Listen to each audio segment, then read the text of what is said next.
সুপ্রিয় দর্শকবৃন্দ, সত্যপক্ষে এবারের পর্বে আপনাদের সবাইকে স্বাগত জানাচ্ছি। আমি শেখ বুলবুল।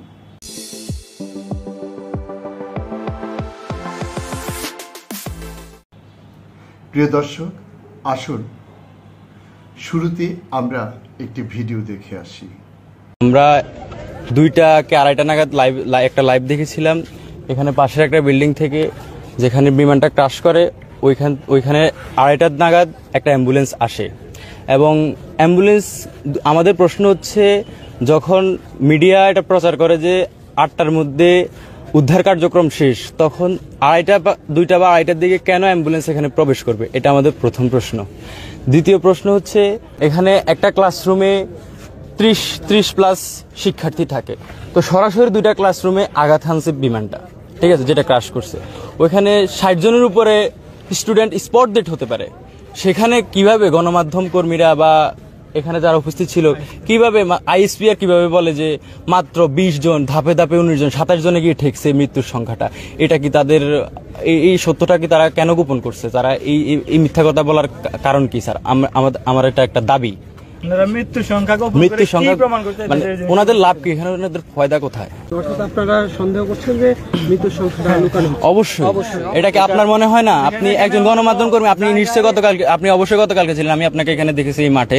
আপনারও তো এটা মনে হয় যে যেভাবে লাশগুলো বস্তায় ভরে নিয়ে যাওয়া হচ্ছে, হ্যান্ডব্যাগে নিয়ে যাওয়া হচ্ছে, আপনিও তো নিজের চোখের আন্দাজে গুনতে পারেন কতগুলো লাশ হতে পারে। আপনারা এখানে অবস্থান করার আমি তো আপনাকে পূর্বে বলেছি, 2:30 থেকে 2টা নাগাদ এখানে অ্যাম্বুলেন্স আসছে। আমাদের সন্দেহ হয়েছিল এখান থেকে লাশ গুম হয়, মানে এটা আমাদের সন্দেহ হয়েছিল। সন্দেহের ভিডিও ছিল আমাদের কাছে, অ্যাম্বুলেন্স যেহেতু আছে আমাদের কাছে ভিডিও আছে।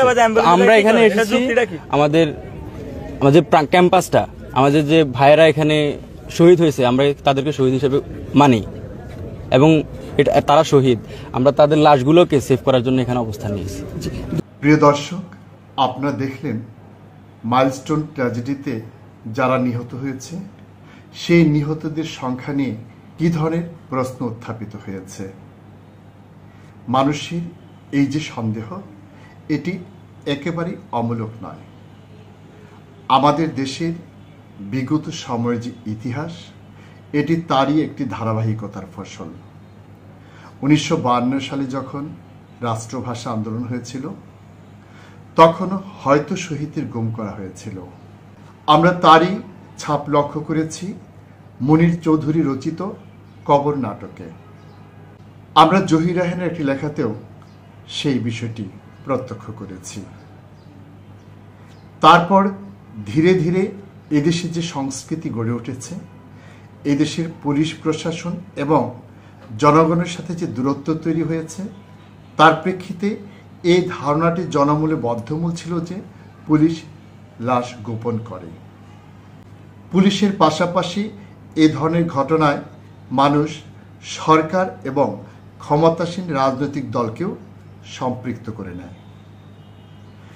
পরবর্তী পর্যায়ে এই বিষয়টি এমন ব্যাপক আকার লাভ করে যে মানুষের এই সন্দেহ কেবল সন্দেহ থাকে না, তারা এসবের প্রত্যক্ষদর্শী হয়ে ওঠে। সর্বশেষ 2024 সালে যে জুলাই বিপ্লব হয়েছিল, সেই জুলাই বিপ্লবে শুধু লাশ গুম নয়, পুলিশ কিভাবে সরকারের নির্দেশে লাশ পুড়িয়ে ফেলে তাও মানুষ প্রত্যক্ষই করেছে। অনেকে হয়তো সরাসরি প্রত্যক্ষ করতে পারেনি, কিন্তু সামাজিক যোগাযোগ মাধ্যমে ছড়িয়ে পড়া ভিডিওর মাধ্যমে তা প্রত্যক্ষ করেছে।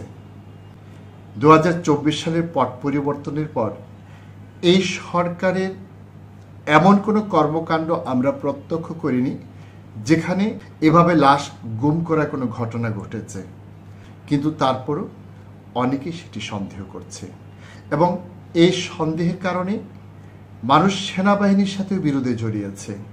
তাদের বিরুদ্ধেও এক ধরনের অভিযোগ উত্থাপিত হয়েছে লাশ গুম করার ক্ষেত্রে সক্রিয় থাকার। প্রিয় দর্শক, এই যুগে এসে আদৌ কি মানুষের চোখকে ফাঁকি দিয়ে লাশ গুম করা সম্ভব? এ প্রসঙ্গে আসুন আমরা আরও একটি ভিডিও চিত্র দেখে আসি। আমাদের বাচ্চা ক্লাস 3-তে পড়তো, মরিয়ম আক্তার আফিয়া। এখন আমরা সারাদিন সব হসপিটালে খুঁজে বেড়াচ্ছি, কোথাও পাই নাই। এখন না পেয়ে আমাদের সান্ত্বনার জন্য আমরা এখানে আসছি একটু দেখতে বা শুনতে জানতে। টিচারদের সাথে তো আমরা যোগাযোগ করি না, টিচাররা ফোন দিলে বলছে যে মানে টিচাররা কথা বলতে পারছেন না, তারাও আতঙ্ক হয়ে গেছে। এখন আমরা বাংলাদেশ মেডিকেল খুঁজছি, তারপর কুয়েত মন্ত্রী খুঁজছি, মানে উত্তরাতে যত হসপিটাল ছিল সবগুলো খোঁজা হয়েছে, ঢাকা মেডিকেল খোঁজা হয়েছে, বার্ন ইউনিটে খোঁজা হয়েছে, এবং এখনও আমাদের সন্ধ্যার পরে আমার ভাসুরেরা সবাই আবার গাড়ি নিয়ে চলে গেছে, আগেও গেছে, ওইখানে লোক আছে আমাদের এখন। আবার শোনেন, আপনাদের এখন আমাদের বার্ন ইউনিটে চান আপনারা, আমি জানি না এটা নেগেটিভ কথা বলতে হয়, আমি দুঃখিত। আপনারা আধুনিক মেডিকেল যেটা আছে, এই যে বাংলাদেশ মেডিকেল, এখানে একটা ডেড বডি আছে, আপনাকে কাইন্ডলি গিয়ে দেখবেন। বাংলাদেশ মেডিকেল এই আধুনিক জমজম টাওয়ার পার হয়ে এখানে আমি যেটা বলি এরকম মনোযোগ দিয়ে শুনে, ডেড বডিটা কি দেখেছেন? আচ্ছা, ওকে, ফাইন। আপনারা এখন যান, ওখানে আবার ওসি আছে, আমি বলে দিচ্ছি, সে হেল্প করবে ডেড বডিটা দেখে। স্যার মেয়েটার নামটা একটু বলে দেন, নামটা কি? আমি আপনাদের ওসির নাম দিচ্ছি, আমার ওসির নাম্বারটা দিচ্ছি, ওখানে আসে সে, ডেড বডিটা আপনারা দেখাই দেবে। আমি কেবল আসলাম ওখান থেকে। প্রিয় দর্শক, এই ভিডিও চিত্র থেকে আপনারা নিশ্চয়ই বুঝতে পেরেছেন এ যুগে এসে লাশ গুম করা খুব সহজ নয়। কেন সহজ নয়? কারণ এখন চারিদিকে আমাদের চোখ কান খোলা, হাতে হাতে মোবাইল ক্যামেরা। এই ধরনের কোনো ঘটনা ঘটলে কারো না কারো ক্যামেরায় তার কিছু অংশ হলেও ধরা পড়বে। এছাড়া এই ভিডিওটিতে আপনি দেখলেন কিভাবে একজন মা তার সন্তানকে খুঁজছে। ঠিক একইভাবে যদি কোনো পরিবারে কোনো ছাত্র বা ছাত্রী বা কোনো কর্মচারী কিংবা কোনো শিক্ষক এই ঘটনায় মিসিং হয়ে থাকে, তাহলে এভাবেই তারা তাদের খোঁজ নেবেন এবং সেটি গণমাধ্যমে চলে আসবে। আমরা জানি শিক্ষা প্রতিষ্ঠানগুলো এখন ডিজিটাল উপস্থিতি নিশ্চিত করে থাকে, সম্ভবত মাইলস্টোন সেটা করত। সেই রেকর্ড থেকেও কিন্তু বের করা যাবে সেদিন কে কে উপস্থিত হয়েছিল, এবং আহত তালিকায় কারা আছে, মৃত্যুর তালিকায় কারা আছে, এবং কারা স্বজনদের কাছে ফিরে গিয়েছে। সেই তালিকা ধরেও কিন্তু এ ধরনের কোনো গুমের ঘটনা ঘটলে কিংবা লাশ লাপাত্তা করার ঘটনা ঘটলে সেটি অবশ্যই ধরা পড়বে। এছাড়া এই ভিডিওতে আমরা দেখেছি পুলিশ বাহিনীর কি ভূমিকা, তারা কতটা সহায়তা করছে, এবং এই ক্ষেত্রে বর্তমান সরকারের কোনো ভণ্ডামি এ পর্যন্ত আমরা দেখিনি। যদি থাকতো তাহলে এই পুলিশ সদস্য এই ধরনের ভূমিকা পালন করতো না, তিনি কথাগুলো আড়াল করার চেষ্টা করত। আমরা কিন্তু তার মধ্যে কোনো ধরনের সততা, কোনো ধরনের প্রতারণা কিংবা কোনো ধরনের চালাকি প্রত্যক্ষ করিনি, বরং গভীর মমতায় এদেশের মানুষকে সহযোগিতা করার এক মনোবৃত্তি দেখেছি, যেটি এদেশে অতীতে কখনোই আমরা দেখিনি। তাই আমাদের যে দীর্ঘদিনে মনস্তত্ত্বটি গড়ে উঠেছে, আমাদের যে মানসিকতা তৈরি হয়েছে, তার ক্ষেত্রে এবার যদিও ব্যতিক্রম হচ্ছে, কিন্তু সেই মানসিকতা থেকে আমরা খুব সহজেই বের হয়ে আসতে পারবো না, এবং পারবো না বলেই এ ধরনের অভিযোগ উঠতেই থাকবে। এবং নেপথ্য থেকে হয়তো কেউ এই সুযোগ নিয়ে তারা তাদের রাজনীতি করবে, তারা সাধারণ মানুষের আবেগকে ব্যবহার করে কোনো ছদ্মবেশী এজেন্ট ঢুকিয়ে দিয়ে তাকে ছাত্র সাজিয়ে কিংবা এলাকাবাসী সাজিয়ে এই ধরনের স্যাবোটাজ করার চেষ্টা করতে পারে। এই মুহূর্তে লাশ যে গুম করা সম্ভব নয়, তার আরও বড় একটি কারণ হচ্ছে এই দুর্ঘটনাটি এমন এক জায়গায় সংঘটিত হয়েছে যেখানকার সবাই একটি পরিবারের সদস্য, এবং কোথাও না কোথাও তাদের সবারই পরিচয় লিপিবদ্ধ রয়েছে। তাই এই পরিস্থিতিতে কেউ লাশ গুম করতে চাইলে তা খুব একটা সফল হবে না, তবে এই জন্য কিছুটা সময় লাগবে। কারণ এখানে যে দুর্ঘটনাটি ঘটেছে তাতে অনেকেই পুড়ে একেবারে অঙ্গার হয়ে গেছে। খুব সহজে যে সেই লাশ শনাক্ত করতে যাবে সেটি কিন্তু সম্ভব নয়, এখানে ডিএনএ টেস্টের প্রয়োজন হতে পারে। এই জন্য অবশ্যই আমাদের কিছু সময় অপেক্ষা করতে হবে, এবং একটি যৌক্তিক সময়ের পর যখন দেখা যাবে কাউকে পাওয়া যাচ্ছে না, তখনই কিন্তু এই ধরনের প্রশ্ন উত্থাপন করা যুক্তিযুক্ত হবে। তাই এক্ষেত্রে গভীর রাতে কেন অ্যাম্বুলেন্স প্রবেশ করলো সেই প্রসঙ্গের অবতারণা করে এখানে গুমের অভিযোগ আনা খুব একটা যুক্তিযুক্ত নয়। কেননা এখানে নানান কারণেই রাতে অ্যাম্বুলেন্স আসতে পারে। যদি কোনো নতুন লাশ শনাক্ত হয় কিংবা আহতকে পাওয়া যায় তাহলে তো আসতেই পারে, কিংবা অন্য যে কোনো প্রয়োজনে আসতে পারে। এখানে যারা উদ্ধার অভিযান শেষ করেছে বলে ঘোষণা দিয়েছে, তারা তো এতটা দক্ষ বা এতটা অভিজ্ঞ নয় যে এই ধরনের ঘটনা তারা প্রায়ই মোকাবেলা করে, এবং সেই অভিজ্ঞতার আলোকে তারা ঘোষণা দিয়েছে এখানকার উদ্ধার কাজ শেষ হয়ে গেছে। সুতরাং এই বিষয়টিকে বড় করে দেখা যাবে না। এই বিষয়টি যে কারণে বড় করে দেখা যাবে না, তার একটি বড় কারণ হচ্ছে এটি কোনো রাজনৈতিক দলের উপর পুলিশ বাহিনীর বর্বরোচিত হামলা ছিল না যে তারা তাদের দোষ আড়াল করার জন্য লাশ গুম করবে। এটি এমন কোনো কলকারখানা বা স্থাপনার নির্মাণ ত্রুটির জন্য দুর্ঘটনা ঘটেনি যার জন্য তাদের সেই নির্মাণ ত্রুটির যে দুর্বলতা সেটি দূর করার জন্য লাশ গুম করতে হবে। এখানে এমন কোনো দুর্ঘটনা ঘটেনি যেটিতে হতাহতের সংখ্যা বেড়ে গেলে সরকারের ভাবমূর্তি নষ্ট হবে।